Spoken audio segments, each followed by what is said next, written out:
Hello, loves. It's day 3. I hope the awareness is picking up from the past 2 days with commitment and movement as prayer. Maybe you're starting to see how impactful these themes can thread into your life.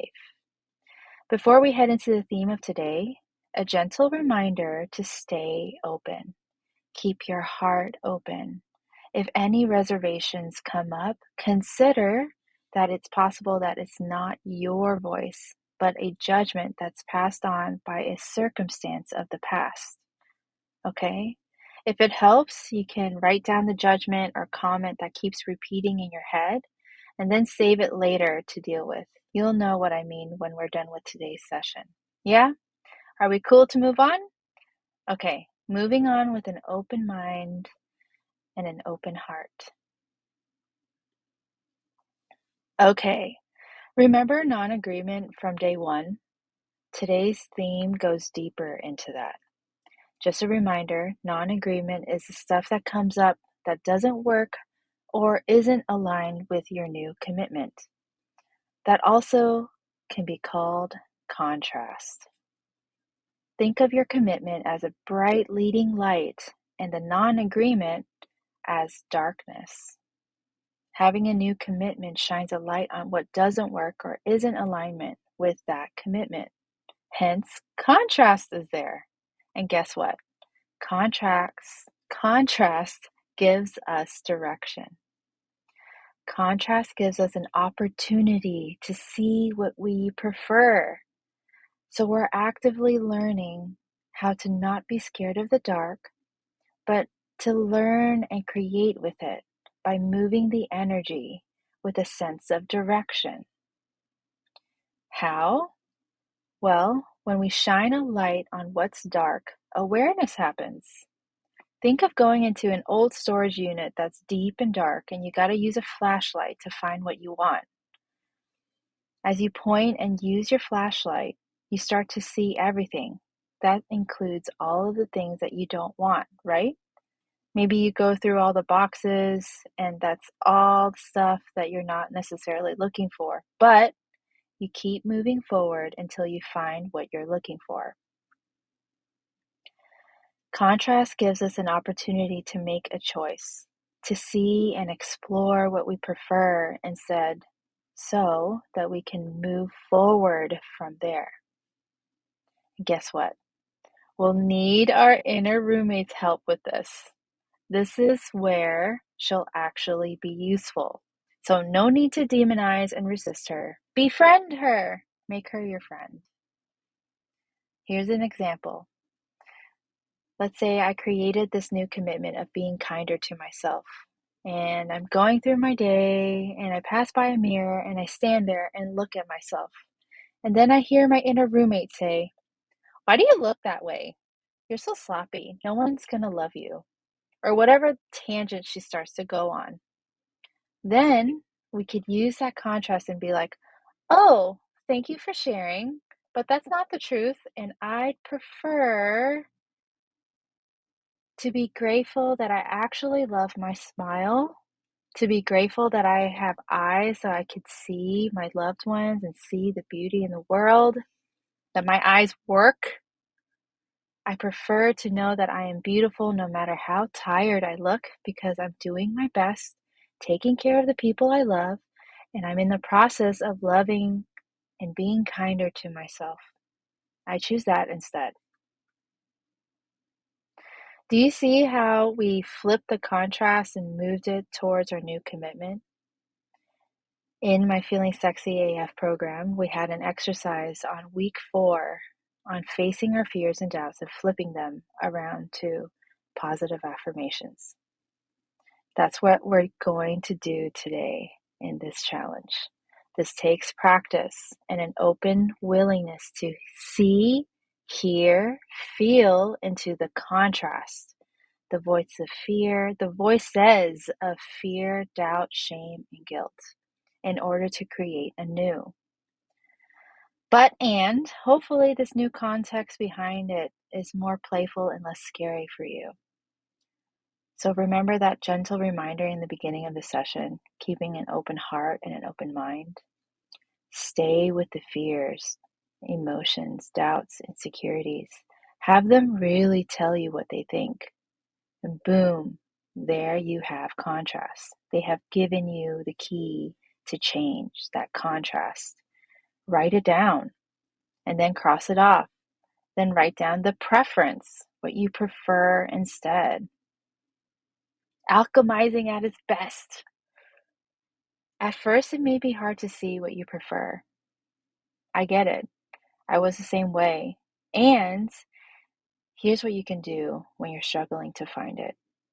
Maybe you'll have to use logic to recognize its total opposite and then work from there. If this doesn't make sense, please feel free to reach out to me today or anytime during this challenge. We can work on it together. I'm very, very good at seeing the positive. It's like my natural ability. So please use me. I'm happy to support you.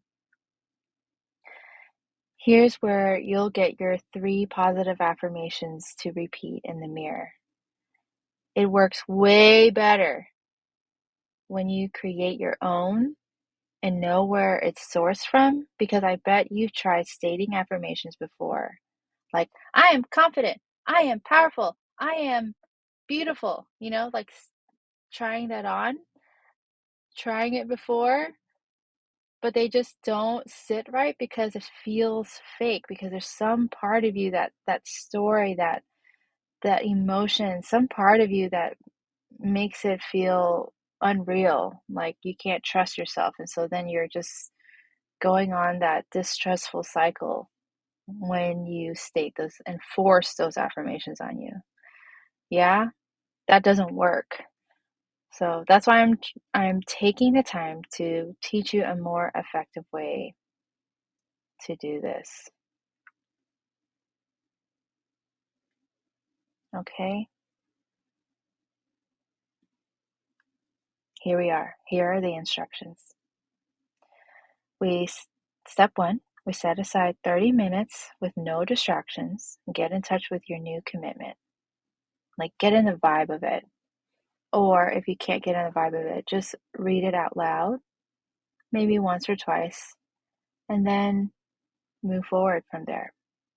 Then, number 2, we meet the inner roommate with all her fears, doubts, and insecurities around the new commitment. I like the concept of the inner roommate. This is a concept I got from the book The Untethered Soul. He talks about having that voice have a name and personifying it so that it kind of feels like you're sitting next to her on the couch, instead of that's me, right? Instead of like you're giving her a physicality, you're giving her like a tangible personality. That's so much easier to work with than like you trying to sift out your own thoughts and things like that. So that's why I love the inner roommate. So hopefully you've found your inner roommate on day 1 and you're getting to know her a little bit more. And this practice, you're going to be listening to everything that she needs to say and consoling her, encouraging her, So step number 3, we take those negative, doubtful thoughts. The simpler and shorter the sentence, the better. And you're going to spread them apart from each other by giving 5 lines in between in your journal to give yourself space to brainstorm the new affirmation. We're going to repeat this. You're going to keep going until you feel like you're empty of doubts and fears, anything of that you want to turn around, right? Until you feel empty of the contrast, just for the session. And you can repeat this as many times as you want, but just in this one session will be so powerful. It will be just enough, okay? Step number 4, after we do that, it's time to flip it.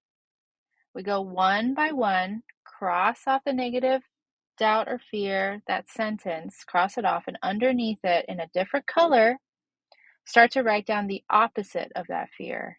Or if you already know the opposite of it and you know what you prefer instead, start writing that down.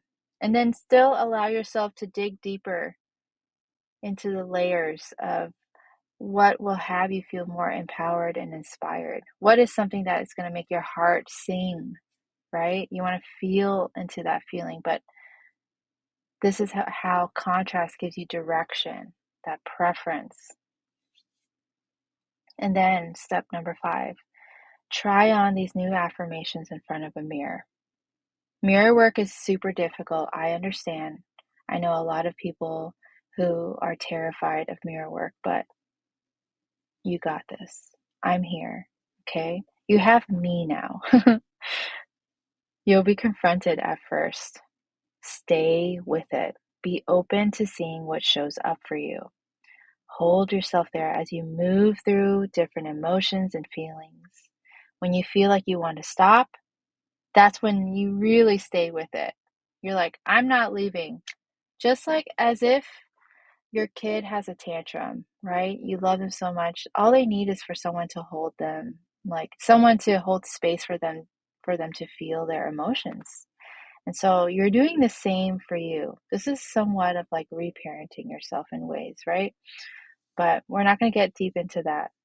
But the feeling of running away will pass. You'll be met with utter compassion and maybe forgiveness.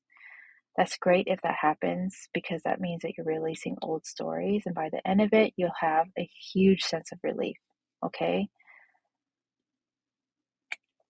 Now, we always go as far as we are safe enough, supported enough, ready and willing enough, or in pain enough. When we're on the path of personal growth, these are the access points that we can utilize to inspire us to take action. You are worthy. You are worthy to be seen, heard, felt, and supported, especially by you. And I am here at your service if you need assistance. Move forward with an open heart. Give yourself extra grace and compassion today. You got this. You can do this. See you guys tomorrow for day 4.